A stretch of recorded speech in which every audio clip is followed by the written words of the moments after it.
कहानी की शुरुआत होती है यूक्रेन के एक शांत और खूबसूरत गांव से।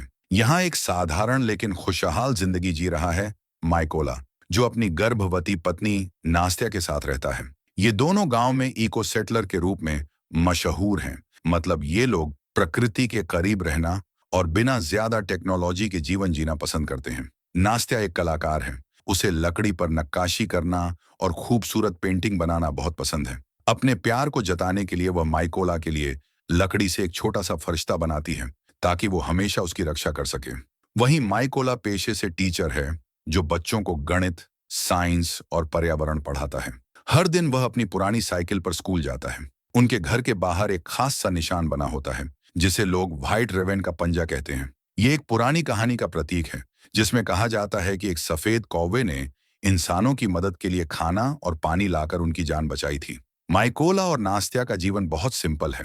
उनके घर में टीवी नहीं है, मोबाइल नहीं है, यानी उन्हें बाहरी दुनिया की खबरें नहीं मिलती। माइकोला स्कूल जाकर ही ब्रेक के समय टीवी पर न्यूज़ देखता है। वहीं उसे पता चलता है कि राजधानी में हालात बिगड़ चुके हैं, प्रदर्शनकारियों पर हमला हो रहा है और रूस कभी भी उनके देश पर हमला कर सकता है। एक दिन जब माइकोला क्लास ले रहा होता है, तो एक लड़का जिसका नाम इवान है, उसे चिढ़ाने लगता है। उसे लगता है कि माइकोला बाकी लोगों से अलग है, थोड़ा अजीब है।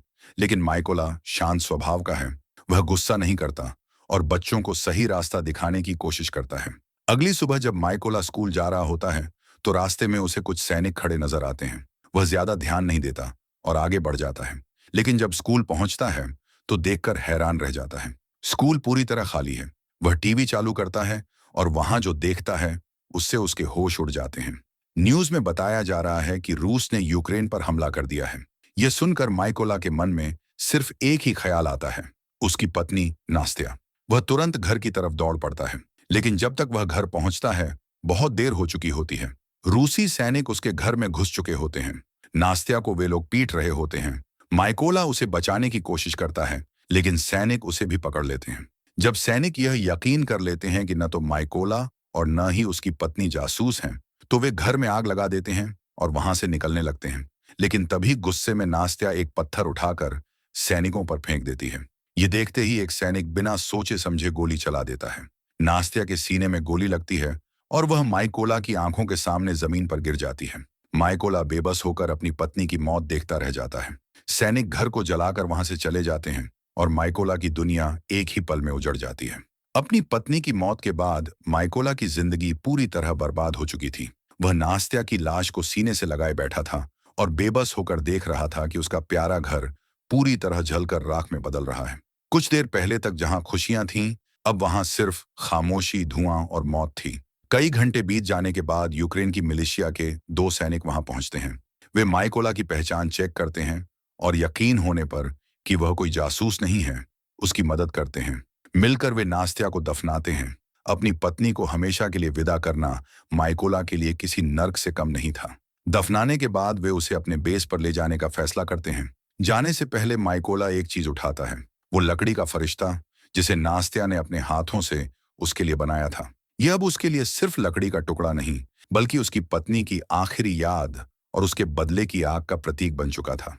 बेस पर पहुंचने के बाद अफसरों को उस पर शक होता है। उन्हें डर है कि कहीं यह आदमी दुश्मनों का जासूस तो नहीं। लेकिन माइकोला जल्द ही उन्हें यकीन दिला देता है कि वह एक सच्चा यूक्रेनी देशभक्त है। वह कहता है, मैं सेना में शामिल होना चाहता हूं। मैं रूसियों को अपने देश से बाहर निकालूंगा। उसके शब्दों में दर्द भी था और बदले की आग भी। इसके बाद उसकी ट्रेनिंग शुरू होती है। अब माइकोला को बंदूक चलाना, शरीर को मजबूत बनाना और जंग के सारे तरीके सीखने पड़ते हैं। लेकिन एक शांतिप्रिय शिक्षक के लिए यह सब आसान नहीं था। हथियारों को खोलना और जोड़ना उसके लिए सबसे बड़ी मुश्किल साबित होता है।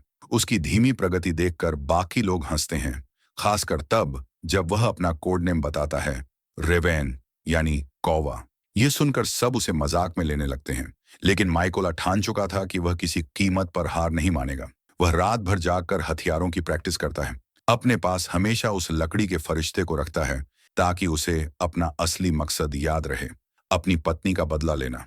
कुछ हफ्तों बाद ट्रेनिंग के दौरान खबर मिलती है कि फ्रंट लाइन पर स्नाइपर्स की भारी कमी है। आर्मी इस काम के लिए वॉलंटियर्स ढूंढ रही है।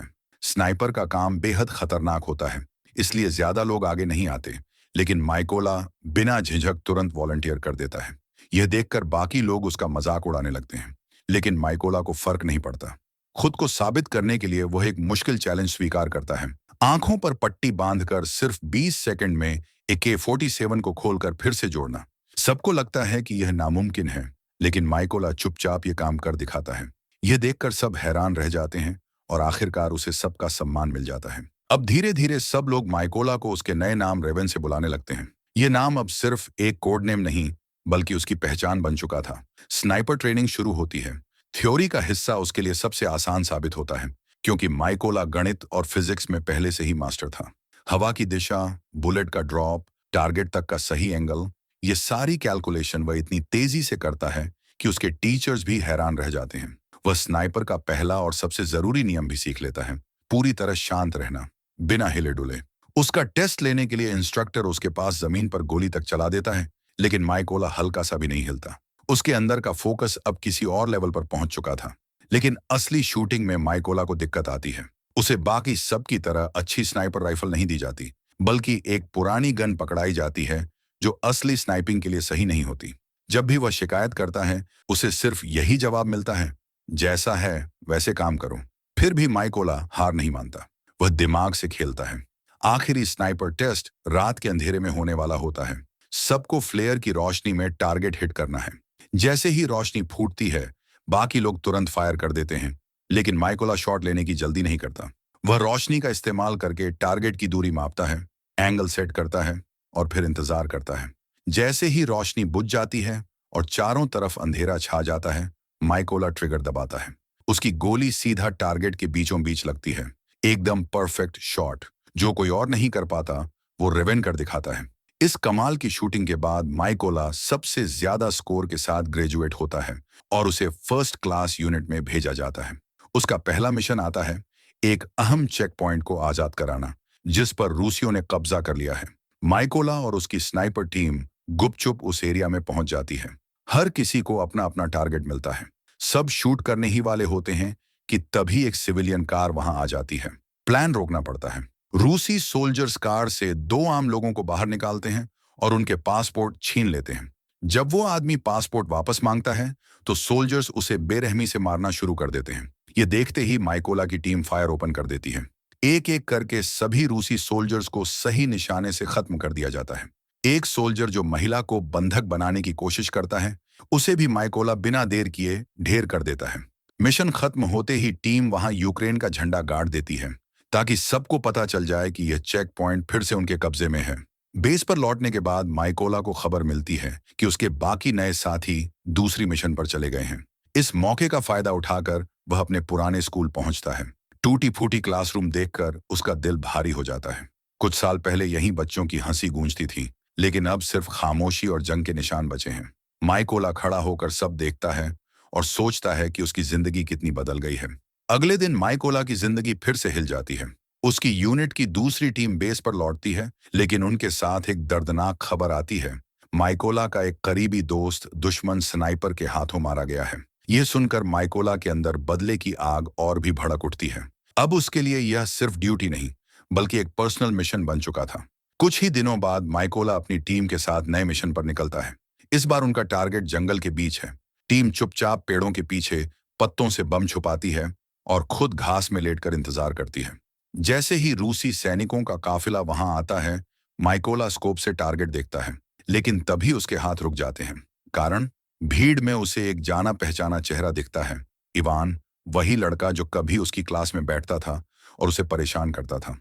अब वह रूसी आर्मी की वर्दी में दुश्मनों के साथ खड़ा था। माइकोला का दिल जोर जोर से धड़कने लगता है। उसे यकीन ही नहीं होता कि उसका पुराना छात्र अब दुश्मन बन चुका है। लेकिन कप्तान का ऑर्डर आता है, डिटोनेट करो, और माइकोला मजबूरी में होश में आता है। वह डिटोनेटर दबाता है और जोरदार धमाका होता है। एक ही पल में पूरा काफिला उड़ जाता है। माइकोला जानता है कि उस धमाके में इवान भी मारा गया। मिशन खत्म होने के बाद जब कप्तान उससे पूछता है कि सब ठीक है ना, तो माइकोला बस इतना कहता है, इवान ने अपना रास्ता खुद चुना। ब्रेक के दौरान माइकोला और कप्तान अपने अपने घर की बातें करते हैं। कप्तान अपनी फैमिली की तस्वीर दिखाता है और कहता है कि उसने बेटियों को असली बात नहीं बताई। उन्हें लगता है कि वह बिजनेस ट्रिप पर है। बदले में माइकोला उसे अपना लकड़ी का फरिश्ता दिखाता है और कहता है ये मेरी फैमिली का प्रतीक है, मेरी जिंदगी का सब कुछ। कुछ दिनों बाद यूक्रेनी फौजें बॉर्डर के पास की ट्रेंचेस सुरक्षित कर लेती हैं। माइकोला की स्नाइपर टीम फिर से पोजीशन लेती है। उनका काम है उन रूसी सैनिकों को रोकना जो इस इलाके में घुसने वाले हैं। माइकोला हमेशा की तरह फरिश्ता अपने पास रखता है, लेकिन इस बार उसका धैर्य टूट जाता है। स्कोप से देखते हुए उसे भीड़ में एक चेहरा दिखता है, वही आदमी जिसने उसकी पत्नी को मारा था। उसका खून खौल उठता है। वह बार बार कप्तान से शूट करने की परमिशन मांगता है, लेकिन कप्तान हर बार मना करता है। अभी सही समय नहीं आया। मगर माइकोला अब और इंतजार नहीं कर पाता। वह बिना ऑर्डर के ट्रिगर दबा देता है। उसकी गोली सीधा उस सिपाही को लगती है, लेकिन इसी गलती से उनकी पोजीशन भी दुश्मनों को पता चल जाती है। सामने से रूसी स्नाइपर तुरंत जवाबी फायर करता है और एक पल में कप्तान के सीने में गोली धंस जाती है। इसके बाद चारों तरफ गोलियों और बमों की बारिश होने लगती है। माइकोला जानता है कि अगर वह रुका तो दोनों के शव यहीं रह जाएंगे। गोलियों की बौछार के बीच वह कप्तान की लाश को घसीटता है और किसी तरह बचते बचाते मैदान से निकलता है। यह सबसे खतरनाक और लंबा सफर था। घंटों बाद वह बेस तक पहुंचता है। वहां उसका सीनियर उससे कहता है, हम पता लगाएंगे कि तुम्हारे कप्तान को किस स्नाइपर ने मारा। जब वह मिलेगा उसे खत्म करने का मौका सिर्फ तुम्हें मिलेगा। लेकिन माइकोला को कोई सुकून नहीं मिलता। उसके दिल पर सिर्फ एक बोझ है। अगर मैंने ऑर्डर तोड़ा ना होता तो कप्तान जिंदा होता। गिल्ट और दर्द के बीच वह बदले की कसम और भी मजबूत कर लेता है। कप्तान की मौत का गम और गिल्ट अब माइकोला को चैन से बैठने नहीं देता। वह ठान लेता है कि अपनी गलती को सुधारना है और दुश्मनों को एक एक करके खत्म करना है। वह अकेले मिशन पर निकलने लगता है। उसकी स्नाइपिंग स्किल्स अब पहले से भी ज्यादा घातक हो चुकी हैं। कुछ ही दिनों में वह कई रूसी सैनिकों को खत्म कर देता है, लेकिन अकेले काम करना बेहद रिस्की था। एक दिन इसी दौरान उस पर हमला हो जाता है और उसके हाथ में गोली लगती है। किसी तरह वह जान बचाकर एक गुप्त ठिकाने पर पहुंचता है। वहीं छुपकर वह न्यूज देखता है और रूस यूक्रेन के बीच चल रही बातचीत की जानकारी लेता है। लेकिन यह आराम ज्यादा देर नहीं टिकता। अचानक एक फोन कॉल आता है। उस दुश्मन स्नाइपर का पता चल गया है जिसने तुम्हारे कप्तान को मारा था। यह सुनकर माइकोला का खून खौल उठता है। उसकी रगों में फिर से बदले की आग दौड़ने लगती है। मिशन शुरू होने से पहले ब्रीफिंग होती है। सबको बताया जाता है कि यह स्नाइपर कितना खतरनाक है। उसका नाम है सेरी। उसने अब तक 5 यूक्रेनी स्नाइपर्स और 3 मशीन गनर्स को मौत के घाट उतार दिया है। और सबसे बड़ी बात, वह हर किल की वीडियो रिकॉर्डिंग करता है और सोशल मीडिया पर डालता है ताकि सबका हौसला तोड़ सके। इतना ही नहीं, उसने कप्तान की मौत का वीडियो भी पोस्ट किया था। लेकिन उसकी इस घमंड भरी आदत ने ही उसकी लोकेशन खोल दी। आर्मी को पता चलता है कि वह एक केमिकल प्लांट में छिपा है। मुश्किल ये थी कि वहां क्लोरीन स्टोरेज था, इसलिए माइन नहीं बिछाई जा सकती थी। इसीलिए एक खतरनाक प्लान बनाया जाता है। यूक्रेनी स्नाइपर्स बाहर से उसके गार्ड्स को खत्म करेंगे और माइकोला अंदर घुसकर सेरी का सामना करेगा। मिशन शुरू होता है। अंधेरा घिर चुका है। यूक्रेनी स्नाइपर्स अपनी अपनी पोजीशन में पहुंच जाते हैं और माइकोला रेंगते हुए धीरे धीरे उस डरावनी बिल्डिंग के अंदर घुसता है। हवा में जंग और केमिकल की बदबू फैली है। उसके दिल की धड़कन तेज हो रही है, लेकिन उसके हाथ एकदम स्थिर हैं। अंदर जाते ही उसे पहला सिपाही मिलता है और यह वही आदमी होता है जिसने उसके घर पर हमला किया था। वह माइकोला को पहचान लेता है और हंसते हुए कहता है, तुझे पहली बार ही मार देना चाहिए था। लेकिन इससे पहले कि वह कुछ कर पाए, माइकोला एकदम सही निशाना लगाकर उसे वहीं ढेर कर देता है। इसके बाद माइकोला अपनी टीम को सिग्नल देता है और फिर शुरू होता है मौत का खेल। यूक्रेनी स्नाइपर्स चारों तरफ से एक साथ फायरिंग करते हैं। कुछ ही सेकंड में पूरा एरिया साफ हो जाता है। बिना अलार्म बजे सब खत्म। अब बस 2 रूसी स्नाइपर्स बचे हैं और उनमें से एक है सेरी। उन्हें शक तब होता है जब रेडियो पर कोई जवाब नहीं आता। वे देखने बाहर आते हैं और दंग रह जाते हैं। उनके सारे साथी मारे जा चुके थे। दूसरी तरफ माइकोला इस मौके का पूरा फायदा उठाता है और बिना किसी को खबर लगे बिल्डिंग के अंदर और गहराई तक पहुंच जाता है। उधर सेरी बैकअप बुलाने के लिए कॉल करता है और अपने साथ आए दूसरे सिपाही को बाहर निगरानी के लिए भेज देता है। खुद वो वापस अपनी पोजीशन पर लौटता है, लेकिन वहां पहुंचते ही उसकी नजर एक लकड़ी की बनी छोटी परी वुड एंजल पर पड़ती है। इसे देखकर वो हैरान रह जाता है, क्योंकि ये वही निशानी है जो माइकोला हमेशा अपने साथ रखता था। उसी पल अचानक माइकोला सामने आ जाता है और बिना आवाज किए सेरी पर झपट पड़ता है। वह इतनी तेजी से हमला करता है कि सेरी को संभलने का मौका भी नहीं मिलता। माइकोला चाकू से उसे वहीं खत्म कर देता है। तभी बाहर जो दूसरा रूसी सिपाही निगरानी पर था, वो भी जाल में फंस जाता है। दरअसल माइकोला ने पहले से उसके लिए एक ग्रेनेड ट्रैप तैयार कर रखा था और उसके धमाके में वो सिपाही भी खत्म हो जाता है। लेकिन खेल यहीं खत्म नहीं हुआ था, क्योंकि सेरी ने बैकअप पहले ही बुला लिया था और उनकी गाड़ियां अब इलाके में पहुंच चुकी थीं।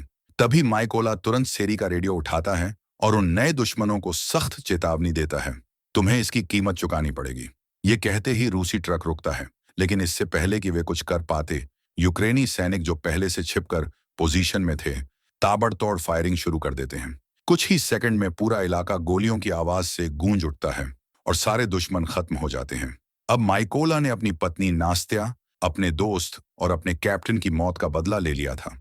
मिशन खत्म होने के बाद वो कुछ पल के लिए चैन से सांस लेता है और फिर अपने घर लौटकर नास्त्या की कब्र पर जाता है। वहां जाकर वो टूटे हुए क्रॉस को ठीक करता है और अपनी पत्नी की याद में चुपचाप खड़ा रहता है।